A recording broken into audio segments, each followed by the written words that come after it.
स्वागत है साथियों आप सभी का। उम्मीद करता हूँ आप सभी अच्छे होंगे।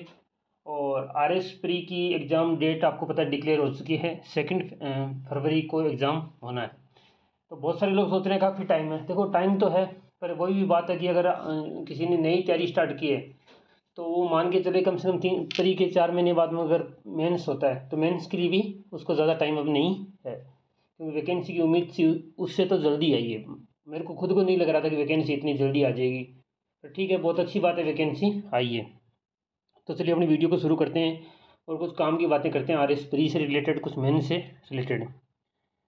आप में से बहुत सारे लोग नए हो सकते हैं, तो मैं उनको बता सकता हूँ कि थोड़ा बहुत कि ये चैनल आर एस मेन्स 2021 जब मैंने दिया उसके बाद मैंने ये रिजल्ट आने के बाद बनाया था। 30 अगस्त को रिजल्ट आया था, उसके बारे में यही सोच के कि छोटी मोटी डाउट्स वो आपकी क्लियर होती रहे। तो चलिए अपने कुछ बातों को बता देता हूँ मैं, मुझे जो इम्पोर्टेंट लगती है। सबसे पहली बात, देखो किसी भी कोचिंग पे ना ओवर डिपेंडेंट नहीं होना। आप कोई भी कोचिंग कर रहे हो, किसी के भी टीचर के फैन हो, पर ठीक है वो अच्छी बात है। पर उसके साथ साथ में अगर आपको लगता है कि इस टीचर के या इस कोचिंग के इस सब्जेक्ट के, जैसे हिस्ट्री पॉलिटी इकोनॉमी, कोई भी इस सब्जेक्ट के नोट्स ठीक नहीं है, तो आप उसको ऐसा नहीं कि मैं तो उसी को फॉलो करूँगा, सारी चीज़ें इसी को फॉलो करूँगा ए से लेके जेड तक, ऐसा कुछ नहीं है। अगर आपको पर्टिकुलर नोट्स उस कोचिंग के अच्छे लग रहे हैं तो वो पढ़ लो, अगर अच्छे नहीं लग रहे तो दूसरे पढ़ लो। कहने का मतलब है आपने को एक ऐसा नहीं करना कि एक बिल्कुल लकीर के फ़कीर नहीं बनना। दूसरा, धीरे धीरे करके कंटेंट जितना भी है प्री का सिलेबस उसके अकॉर्डिंग धीरे धीरे करके कंटेंट फिक्स करने की ट्राई करो कि हिस्ट्री के लिए क्या पढ़ूंगा, पॉलिटी के लिए क्या पढ़ूंगा, जियोग्राफी के लिए क्या पढ़ूंगा। तीसरा, कंटेंट फिक्स होगा ना तभी चीज़ें रिपीट हो पाएगी, क्योंकि अगर कंटेंट ही फिक्स नहीं होगा तो आप कंटेंट के पीछे भागते रहोगे और वो चीज़ें रिपीट नहीं होगी तो बिना रिवाइज के आप याद नहीं कर पाओगे। और दूसरा, इसके साथ साथ में जो प्री और मेंस में कुछ कॉमन सब्जेक्ट है, जैसे मॉडर्न हिस्ट्री है, प्री और मेंस दोनों में आती है। इसके अलावा जियोग्राफी है, इसके अलावा पॉलिटी है, प्री और मेंस दोनों में आती है। तो इनके आप नोट्स बनाएं, क्योंकि मेंस में आपके इससे नोट्स नहीं बनेंगे। और पॉलिटी के नोट्स से इनके बहुत ही हेल्प करते हैं। मैंने खुद के नोट्स बना रखे हैं, वो कुछ आप तो नहीं समझ सकते उसको, क्योंकि वो मैंने खुद की लैंग्वेज में से टेढ़े मेढ़े नोट्स बनाए हैं, पर अपने अपने हिसाब से खुद के नोट्स बनाए। चाहे आप कैसे भी नोट्स बनाते हो, कोई राइटिंग उसमें साफ सुथरी होना ज़रूरी नहीं है। आपको जैसे भी राइटिंग समझ में आ जाए, खुद को लिखा हुआ खुद को समझ में आ जाए बस, तो इस हिसाब से उन सब्जेक्ट के नोट्स बनाए जो कॉमन है। अब अपनी बात करते हैं कुछ बुक लिस्ट की। देखो कुछ बुक बिल्कुल नहीं छोड़नी। आपको हो सकता है कोई कोचिंग के नोट्स पसंद आ गए हों, या कोई कोचिंग के किसी टीचर से पढ़ा हो तो आपको लगता है कि ये इसमें सब कुछ है। फिर भी मैं कहूँगा कि आप पॉलिटी में लक्ष्मीकांत और एनसीईआरटी की जो बुक है हर हालत में इसको पढ़ें, क्योंकि कंटिन्यू पॉलिटी का पेपर टफ होता जा रहा है। आपने मेंस का एग्ज़ाम देखा होगा इस बार, पिछली बार परी का देखा होगा, उससे पहले ही देखा होगा। और पॉलिटी बहुत ही स्कोरिंग सब्जेक्ट है, अगर आप इसको अच्छे से तैयार करते हैं तो आपको खूब नंबर आते हैं। मेंस में भी ठीक आते हैं और प्री में भी आराम से आपके सवाल सही होते हैं और आते भी काफ़ी क्वेश्चन हैं। इसके अलावा कुछ एक गलती करते हैं लोग कि इंडियन इकोनॉमी आती है, उसकी कुछ नोट्स ले आते हैं और वो पढ़ के साइड हो जाते हैं। नहीं, और उसमें वो कॉन्सेप्ट होते हैं जो बेसिक कॉन्सेप्ट है जीडीपी का, ये सब जो इन्फ्लेशन का, मुद्रास्फीति का, वो नहीं पढ़ते।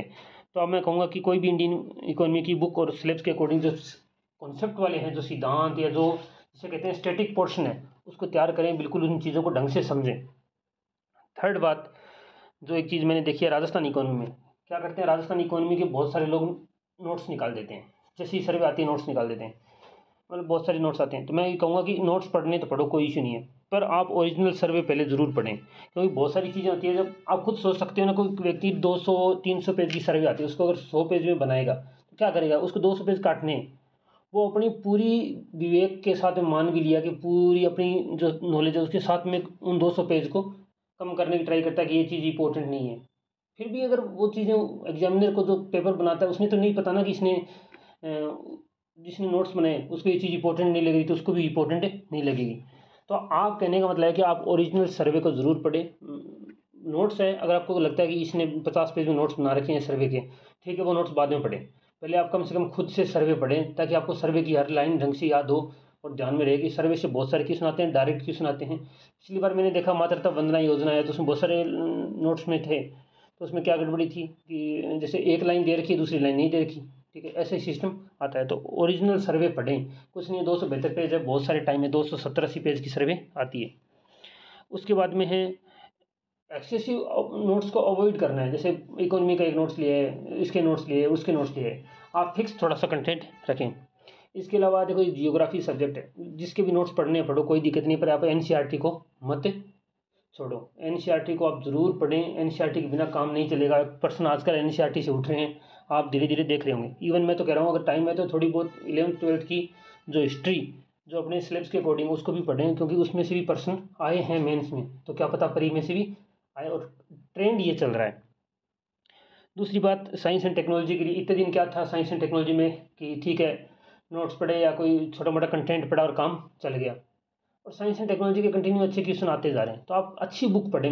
मुझे अब लगने लग गया कि साइंस एंड टेक्नोलॉजी की तो कोई अच्छी बुक पढ़ने पे ही फ़ायदा है, क्योंकि बार बार वो तंग करती है, प्री में भी और मेंस में भी, और बहुत ही इंपॉर्टेंट मेंस में उसका पोर्शन रहता है। बहुत ही अगर किसी को आता है तो बहुत स्कोर होता है, नहीं आता तो बिल्कुल स्कोर नहीं होता। तो आप कोई साइंस और टेक्नोलॉजी के लिए अच्छी बुक पढ़ें। अगर मैं आपको अच्छी बुक सजेस्ट करूँ साइंस एंड टेक्नोलॉजी की, तो देखो स्पेक्ट्रम बुक बहुत अच्छी है। हिंदी मीडियम में थोड़ी सी लैंग्वेज टफ है उसकी, पर बुक बहुत अच्छी है। आपको लगेगा कि नैनो टेक्नोलॉजी मेरे नोट्स में तो 15 पेज में है, इसमें तो 50 पेज में दे रखी है और इतना कुछ दे रखा है।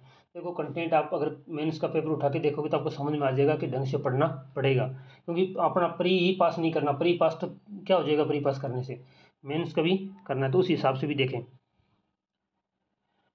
दूसरा कि मेंस के लिए क्या करें। देखो अभी मेंस तो डेट डिक्लेयर नहीं, प्री की डेट डिक्लेयर है, 2 फरवरी को एग्जाम है। तो आप मान के चलो कि 10-12 दिसंबर तक अगर आप एक एक 2-2 सब्जेक्ट साथ में लेके चलते हो, प्री का पढ़ रहे हो, साथ में 1-2 मेंस के सब्जेक्ट लेके साथ में चल रहे हो, तो अच्छे खासे सब्जेक्ट 4-5 3-4 सब्जेक्ट आपके कवर हो जाएंगे। जैसे एथिक्स कंप्लीट कर सकते हो, पब्लिक एड कंप्लीट कर सकते हो। इसके अलावा जैसे छोटे सब्जेक्ट हैं उनको 2-2 3-3 बार देख सकते हो दिसंबर मिड तक।